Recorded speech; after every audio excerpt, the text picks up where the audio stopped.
Hey squad, welcome back to the third installment in our probably doomed attempt to complete a community read-through of the Silmarillion. Today we are going to tackle the chunk known as the Valaquenta.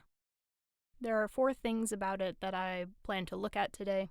Number 1 is just the subjective experience of reading this part of the Silmarillion and how it functions within the context of the published Silmarillion as a book that one might pick up and try to read without necessarily bringing all the baggage to it that you might bring if you were more thoroughly grounded in Histories of Middle-earth, for example. Then I'm going to look at some relevant points of the history of this piece's composition and revision. Next, I'm going to look at the content of the text itself and the ways in which it contributes to the quote Tolkienian project. So whether that's more plot-based or more stylistic, those considerations will primarily be aesthetic ones, I think.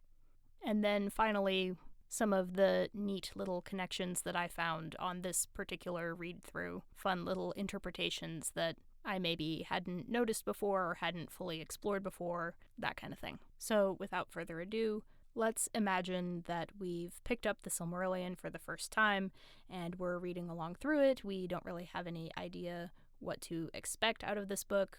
We've been warned that it's horribly dry and difficult to get through, but also told that it's very important. And we're chugging right along. We've made it through the Ainulindale, and then we hit the Valaquenta. Now, for reasons that I've probably discussed elsewhere, and people could probably contribute to this as well, I don't necessarily consider the Silmarillion objectively difficult or challenging, but I do acknowledge that it can be hard to get through. It's not like there's anything particularly difficult to understand about it, but if you're trying to read it like a novel, that lens is not going to be very compatible with most of what's actually presented. And there are definitely some sticking points that are more dry and more of a slog to get through. And those are going to vary a little bit for everyone, but for me, the Valaquenta is one of those sticking points. Certainly more so than the Ainulindale. So there's several reasons why that might be. First, and most obviously, the Valaquenta isn't really a narrative. It's a catalog of the Valar and a description of their traits, spheres of influence, that kind of thing. Now, in the Ainulindale, there is a narrative arc. There's a plot of sorts. Not a particularly well-defined one, but there is a sequence of events. There are characters taking action and then reacting to the actions of others, beginning, middle, end, rising action, falling action, resolution, etc., etc. A thing has happened. And then immediately after the Valaquenta, we will get the beginning of the Quenta Silmarillion proper, starting with Of the Beginning of Days, which, again, we're talking about something that's fairly remote, has a lot to do with, like, the shaping of the primordial world. Elves haven't shown up yet, so, again, slow, but there is a sense of progression that things are happening. So to go from plot to catalog description and then back into plot is kind of jarring. And on your first time through, you don't necessarily expect to find an expository info dump kind of chunk sandwiched between your cosmic origin myth and your now things are actually starting to happen pseudo-historical account. So that's a little weird and difficult to adjust for. Secondly, now we're talking about the Valar, the Ainur that entered into the world, from the perspective of the elves. So going back to the idea that the Ainulindale is presented more as a song than a story, something that's intended to be experienced more emotionally, that's appealing more to our sense of beauty than it is to our more linear, logical, cause and effect, rational brain. And the role that the titles and subtitles play in kind of defining that, the Ainulindale being literally the music of the Ainur, treat this like a song, versus the Quenta Silmarillion, this is an account. Between those we have the Valaquenta, the account of the Valar according to the elves, but in terms of the sort of time of the narrative, the elves haven't really shown up yet, nor will they for another chapter or so, and yet here we are getting the elvish perspective on their interactions with the Valar. Again, it's perplexing. You don't really know what to make of it, and what I tend to find is that when I'm getting information, it's much easier for me to stay interested in it and retain it and make sense of it if I know how it fits into a larger whole. I jokingly, as I was writing this out, dubbed this the Algebra 2 effect, where you're sitting in some sort of very abstract math classroom, copying down the day's notes for reasons you can't quite fathom, and some kid in the back raises their hand and says, "When are we ever going to use this, in our lives?" That's kind of how I feel when I'm reading the Valaquenta. I really enjoy mythology and different pantheons and descriptions of who's responsible for this versus who's responsible for that kind of a thing and who's married to who. So I inherently enjoy that kind of storytelling. But at this point in the book, it's hard to give significance and relevance to these details, some of which will definitely be really important later on. But in the moment, your first time through, you're like, okay, there's 14 of these guys, plus Melkor, who doesn't count anymore. They all have, their favorite food and favorite color and where they live and that sort of thing. Some of these details are going to be more important than others, but at this point, I have no way of knowing how to determine that. Another point is that, sandwiched as it is between the Ainulindalë and the Quenta Silmarillion, some of the details that we are getting, we've either already gotten before or should really come as no surprise to anyone who's been paying attention. We already know who Manwë and Melkor and Ulmo are, for instance, and we have an idea of their respective spheres. We know that Melkor is up to no good. We are not terribly shocked to learn that Sauron is allied with Melkor. We know where the Valar came from, what they've been sent into Earth to do, and what they are eventually going to do, at least in broad outline, i.e. make it habitable. So even though there is plenty of new information, it's mixed in pretty evenly with stuff that as you're reading you're like, yeah, we already know that. So again, that just further complicates this issue of what am I supposed to be paying attention to? What do I need to know and why? And for the love of all that is holy, I was told that there would be elves in the Silmarillion, and I have not seen a single one up till this point. Please tell me they're coming soon, and that they're going to actually start doing things. It's kind of a slog, is what I'm saying. And a lot of that I attribute to its position as its own separate text between the Ainulindalë and the Quenta Silmarillion, without a lot of signposts as to how we are intended to treat it. And that segues really nicely into the next aspect of the Valaquenta that I wanted to look at. So I didn't dive too deeply into the textual history here. I just kind of poked around. But there were two relevant things that I thought were worth noting. Number one is that in his editorial foreword to the Silmarillion, Christopher Tolkien points out that particularly in the Valaquenta, there's a lot of both in-universe and out-of-universe explanations for why the Valaquenta is kind of all over the place. So here's a couple of excerpts from the fourth to last paragraph of the foreword. My father came to conceive the Silmarillion as a compilation, a compendious narrative made long afterwards from sources of great diversity, poems and annals and oral tales that had survived an age-long tradition, and this conception has indeed its parallel in the actual history of the book, and it is to some extent a compendium in fact and not only in theory. To this may be ascribed the varying speed of the narrative and fullness of detail in different parts, and also some differences of tone and portrayal, some obscurities, and here and there some lack of cohesion. In the case of the Valaquenta, for instance, we have to assume that while it contains much that must go back to the earliest days of the Eldar in Valinor, it was remodeled in later times, and thus explain its continual shifting of tense and viewpoint, so that the divine powers seem now present and active in the world, now remote, a vanished order known only to memory. So partly because Tolkien intended the Silmarillion to read something like a compendium or history based on multiple different historical sources, and partly because, in fact, that's what the Silmarillion turned out to be, we get that inconsistency, which is pretty concentrated in the Valaquenta. And again, it's just one more layer that's making it difficult for a reader to track where in time am I supposed to be with this text. How does it relate to the parts of the book that I've already read that came before it? How is it going to relate to the parts that I'm going to read afterward? Because, of course, if it's in the same book, there has to be some sort of relevance. This isn't like some Dadaist piece. But all of the clues that you would usually use to help you filter this information and apply it are kind of wonky. The other thing I uncovered that I think explains a lot of it, and I think here I'm going to commit a cardinal sin of disagreeing with Tolkien's decision here, is that the Valaquenta, conceived as a separate text along the lines of the Ainulindale, was not the original model. Most of the early Silmarillions, of which there have been a few, used essentially this text as chapter 1 of the Quenta Silmarillion, titled something like Of the Valar, which is basically Valaquenta would be a rough translation of that.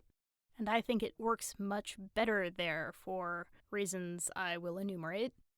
For some reason, in the latest version of the Silmarillion that he embarked upon copying, composing, editing, compiling after the publication of Lord of the Rings, he separated it out and gave it its own title. So then what do you do with it? Doesn't really make sense learning about the Valar's deeds in Ea if you don't have the foundation of understanding what the Valar are and what Ea is. So you need it to come after the Ainulindale. And obviously before we start talking about the specific actions of the Valar in time that we get in Chapter 1 of the Quenta Silmarillion of the Beginning of Days. So you kind of have to sandwich it between Ainulindale and Quentasil, but this positioning is responsible for most of the problems in pacing and tone and clarity that I have just gone on about for about 10 or 15 minutes. And it's not terribly clear why Tolkien chose to do this. But I think if it had been retained as the first chapter of the Quenta Silmarillion, we've solved our narrator and point of view problem. Because in my opinion, it's much more obvious if you're reading the Quenta Silmarillion, the elves' own account of the history of the First Age, that they would start by recounting things that potentially happened before their awakening, but placed directly into the context of their whole story. Secondly, at the beginning of a work is when I tend to expect those info dumps and catalogs and expositions. Instead of wondering, okay, what do I do with the Valaquenta? What's the point of it? Where is it going? If I'm instead reading Chapter 1 of the Quenta Silmarillion, I'm primed to expect that this is all going to be background, introducing characters, filling in the gaps, and then setting the stage for the action that's going to begin in the next chapter. Personally, if it were me, this makes sense if Tolkien is planning to develop a much more fleshed out frame narrative, giving more context for what the Valaquenta is, what its relationship with the other texts is, and what its sort of fictional in-universe composition history is. Or alternatively, if he was going to reduce the Quenta Silmarillion down to only being a sort of high-level historical narrative of the First Age, and then including along with that the more informational or esoteric texts, almost like the appendices functioned with regard to Lord of the Rings. And given the direction he was going, I almost suspect that this may have kind of been in the back of his mind as what his ultimate goal was. I don't know that the man stops to piece together whether or not it was at all feasible, but I suspect that he wanted to publish something that contained Ainulindale, a contracted Quenta Silmarillion that had more consistent tone and pacing, and the fictional history of which could be more clearly described. And then alongside that, texts like the Valaquenta, yes, but also maybe the Athrabeth Finrod Andreth, Laws and Customs of the Eldar, some sort of Quenya and Sindarin grammar book, fuller, more fleshed out versions of the Great Tales, Beren and Luthien, Turin Turambar, and Tuor and Gondolin, etc. That, to me, sounds much more like something Tolkien would have been going for.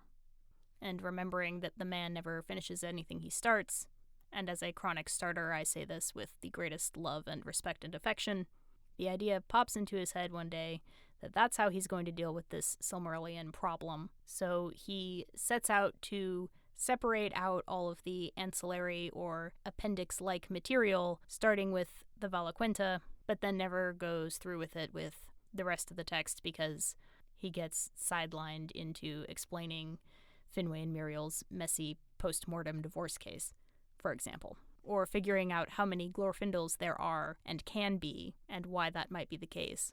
That's my pet theory. Regardless of what the intent was, and there we can only speculate, the result is that poor Chris is faced with the Ainulindale, which has always been conceived of as a separate text from the Quenta Silmarillion, and then the Valaquenta, which for a very long time used to be the first part of the Quenta Silmarillion, but suddenly abruptly is separated out into its own chunk with its own title. Of course, he doesn't necessarily want to undo that decision just because he doesn't understand why it was made. But as a result, we get, well, what we got, with all of its attendant problems. The third thing I want to look at is how the content of this section relates to the rest of the Legendarium, and particularly for the Ainulindale, how it represents that goal of creating an artificial, engineered mythology. Certainly a mythology, at least in general in my experience, presupposes the idea of gods. Particularly for a monotheist, a divine pantheon presents issues both logical and theological. I think those are pretty apparent, and I don't think I need to describe them in detail here. There's also other, more implicit problems created when you decide to write a fictional narrative that includes divine or semi-divine, godlike or angelic beings of, we're told, almost unfathomable power. And we see some of these come up in natural mythologies. Very frequently, we'll see that gods seem to be subject to a different set of rules than mortals or humans, which makes them hard to relate to as characters, hard to understand their motivations, and also changes the ideas of what's at stake. And you can put power caps on your gods, so you can think of concepts like time or death or age or fate being presented as something even the gods must respect. But those can also seem kind of arbitrary. Now, speaking only from my experience, I don't find that narrative tension and dynamic characterization are necessarily priorities in most traditional mythic or legendary stories. But I think it was of concern for Tolkien. Certainly not the only concern, maybe not even a primary concern, but definitely something he was giving weight to. And stories where even the most powerful characters have some limits placed on them and are subject to the same rules as all the other characters and share most of their values and goals are going to have a chance at avoiding that immersion-breaking dissonance of either A, why don't the gods just fix it, or B, why do the gods even care? So by putting pretty specific limits around what the Valar and Maiar are not only capable of doing, but also what they are permitted to do, it helps to diminish that problem. Even that doesn't totally eliminate it, as Tolkien himself referenced a couple of times. There's this sense that Manwe, the Elder King, is out there somewhere, kind of neutralized, a sort of Fisher King or Arthurian character that by the time of Lord of the Rings has become more of a symbol than an actual active figure. But it's still pretty easy to maintain the sense that, for example, everyone in Middle-earth, from Manwe all the way down to the Hobbits of the Shire, are invested in the outcome of the Quest of the Ring, for example. Hence, the Valaquenta gives us godlike figures that, especially in the Valaquenta, are clearly fulfilling the role of Middle-earth's pantheon, while remaining more sympathetic, more relatable, and more subject to the same kinds of fears, concerns, aspirations, and pressures that elves and men and dwarves demonstrate on a somewhat different scale. Of course, there's another way to address the god problem in your artificial mythology, a tactic that a lot of later writers have adopted, and that's to have gods but not let them do anything. Characters might refer to or believe in gods. Sometimes different characters or different fictional groups will believe in different and conflicting and mutually exclusive divinities. And you might occasionally see some evidence of their power, but you don't ever really get to see the gods themselves. The Valaquenta is presented as more or less an eyewitness account. The elves met the Valar and observed them and spoke with them, and this is what the elves have concluded based on their empirical observations. It's not really a question of whether or not they believe in Yavanna, for instance, because they've met her and spoken with her and been instructed by her. But that is certainly not the only way to include some sort of pantheon or idea of the divine or tremendously powerful otherworldly beings in your imaginary universe. So having seen that it can be challenging to include real, tangible, relatively imminent godlike figures into a narrative without running into all sorts of different issues, why would you bother to do it this way when there's a pretty readily available alternative? One reason is that it's just really cool to be able to bring that kind of majesty on scene when it's called for.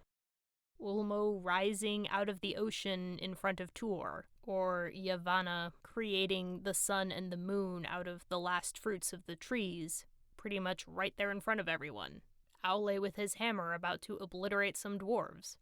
Tulkas punching Melkor in the face. These images and scenes are more iconic because of the power and status of the characters involved.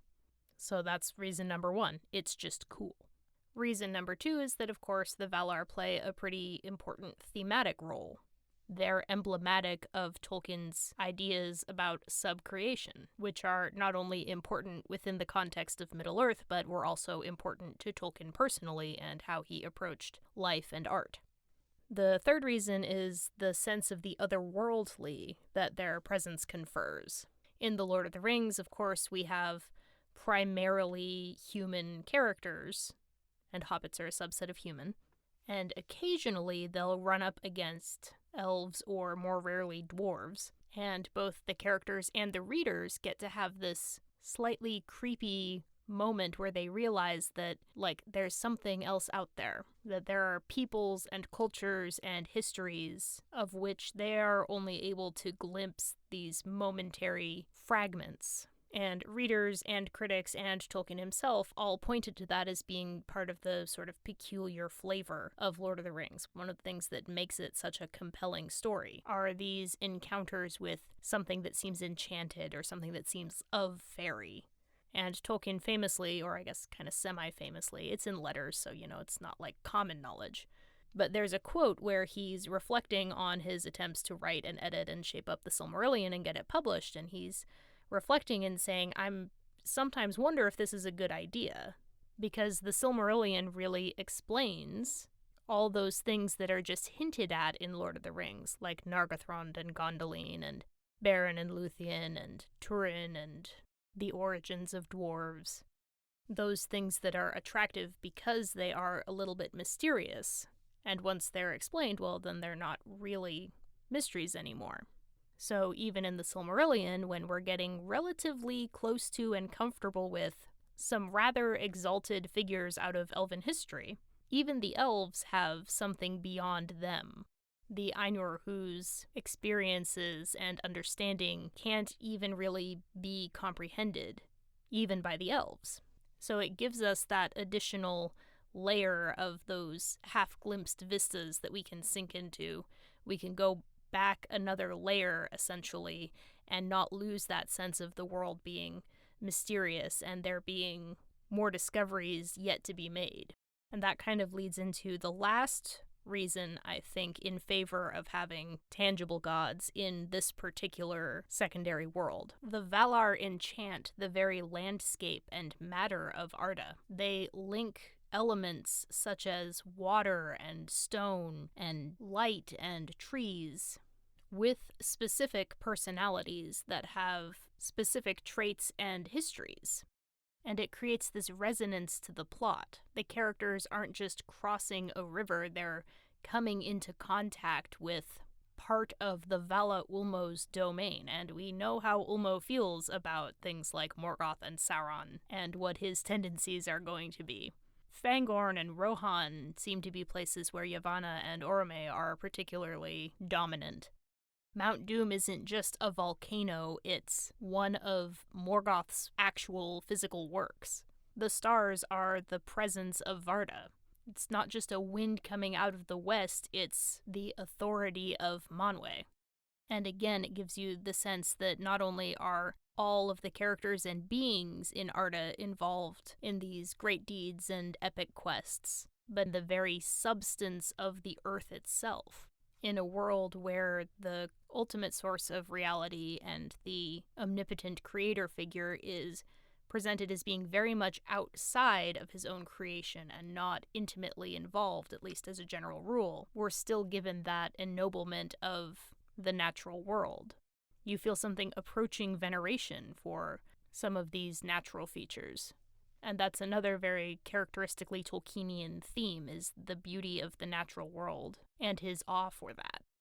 So now that we've looked at how a reader might experience the Valaquenta in the context of the Silmarillion, the extent to which its textual history defines its role and function there, and how I see its content as relating to Middle-earth as a whole, I'm going to end with some reflections and reactions I had when I read it most recently. Things that might be a little bit more half-baked, but still I think suggest the possibility of new, intriguing connections. So the thing that popped out at me this time was the distinction made between Valar who are said to be siblings and Valar who are said to be spouses. Technically, of course, you could argue that all of the Valar are in some sense siblings because they all proceed directly from Eru.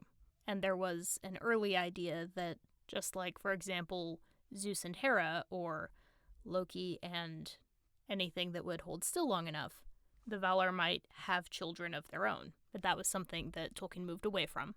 But nevertheless, we have this idea that while all of the Valar share the same parent, as it were, some are more closely related to each other than they are to others, and moreover that there are spousal connections and sibling connections. And once we've taken embodiment and physical generation out of the equation, the big difference I see there is that one's siblings tend to be given, whereas a spouse is chosen. And looking at the Valar, the ones that are said to be siblings tend to come in opposing and therefore somewhat defining pairs. And they kind of reflect opposite sides of the same coin. So Manwe and Melkor are said to be brothers in the thought of Eru, Manwe representing a legitimate and limited authority to Melkor's narcissistic tyranny. And it's hard to argue that the concept of a legitimate authority could be understood were it not differentiated from its opposing form. Now, Manwe and Melkor are kind of a special case because Melkor. Side note, the phrase "because Melkor" would be my proposed subtitle for all of the books of the Silmarillion.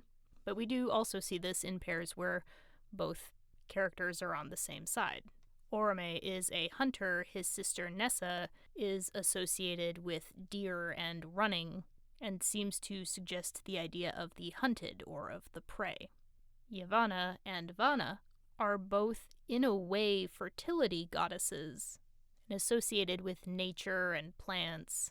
But whereas Vanna is all about springtime and flowers, Yavanna is more associated with fruits and harvests and the more autumnal side of that cycle.